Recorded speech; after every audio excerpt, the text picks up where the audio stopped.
Good afternoon mga kalupad. Anian na sa ako no ang superhero ng mga Filipino workers, superhero vloggers ng mga workers. Mga kalupad, aniya kita sa isa ka mall og nay mga pangutana ang usa ka akong kaila. Si ma'am, ano sa imong mga pangutana about sa ATF? How much is the tuition fee? Ang tuition fee nato, package tuition fee ka na. Ang tod ka until you graduate. We have a package tuition fee until you graduate. Now, if you spend, for instance, in your the regular schooling about millions, ours would probably just 1 to 2%. Okay, it's a 50 plus 1,000 pesos and payable in staggered. It's very affordable, ma'am. Right? Well, do you have any other question? How to pay the tuition fee? All right. We have workers who are working abroad or far from Cagayan de Oro City. You can pay online. So we have an online banking that you can pay your tuition fee, or you can visit Liceo de Cagayan University. So very friendly, very student-friendly scheme. No, we will provide you with official receipt once you have submitted to us the proof of deposit.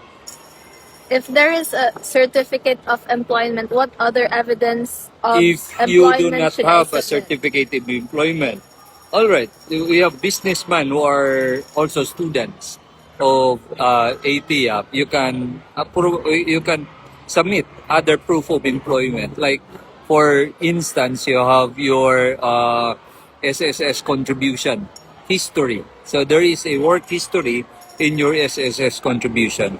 In the Pag-ibig, there is also a work history as well. So pwede po nato siya gamiton. Or passport with job placement that you have. Kung wala pa gyapon na, you can have your certificate of employment duly notarized.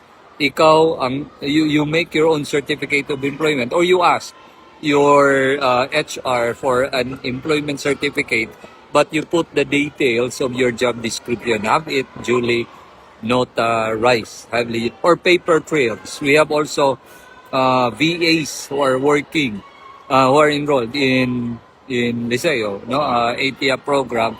You can have paper trails as proof of employment as well. Okay, provided all of these are duly notarized. Is there a research paper to submit before graduation? We do not have a research paper for the BSBA majors, but instead we have what we call as business proposal.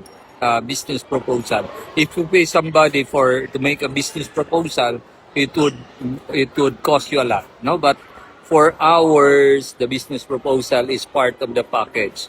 So you will not be paying anything on top of your tuition fee, because the business proposal is part of the package fee. So we will provide you with a mentor who will help you craft the business proposal. Or for the BAs, you can have a research paper, but this research paper can be done in groups, a group of 5. Okay, so in preparation for a higher level schooling. Can I proceed to graduate school or law after graduation? Yan. When I say higher level schooling, we have graduate school or law.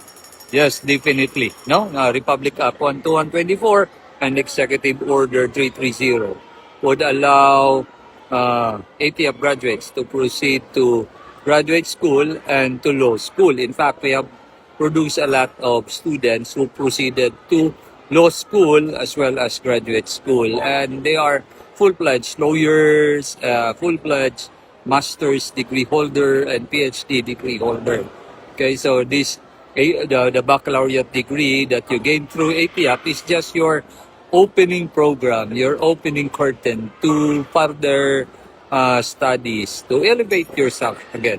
Ay, do you have any other questions, mga kalupad? Wala na daw, no? Pasensya sa background na ami sa Shout out diay sa Missy Bonbon. Kay buotan kayo sila kay gipalingkod o gilibre mig kape. Missy Bonbon, bisita na mo, lupad na mo. Mga kalupad, visit Missy Bonbon either at SM downtown, di ba? Napon musket kayo, do? Missy Bonbon og napod sa Polymedic. Right, sa Polymedic. Okay, so ang ilang coffee, grabe ka lami. Alright, mga kalupad, thank you very much and good afternoon sa inyong giulat. Lupad na adto sa Missy Bonbon or enroll at Lisayo ATIA program. Ikson, basing mo enroll ka sa among ATIA program, no? Ang imong 5 ka tuig nga pantrabaho, himuon ta na nga degree. Imo na to nga degree, no? Maka-continue gyapon kag trabaho. Continue and the tuition fees very minimal. Pwede ka mo proceed sa masteral, pwede ka mag-law. Baccalaureate, 4-year degree holder ka na. Okay, in just 1 year. In just 1 year. Naman siguro may student siguro sa Missy Bonbon, din sa SM, takan kayo ng estudyante. No? Okay, ako nang giingnan siya. Basing mo enroll din mga kalupad.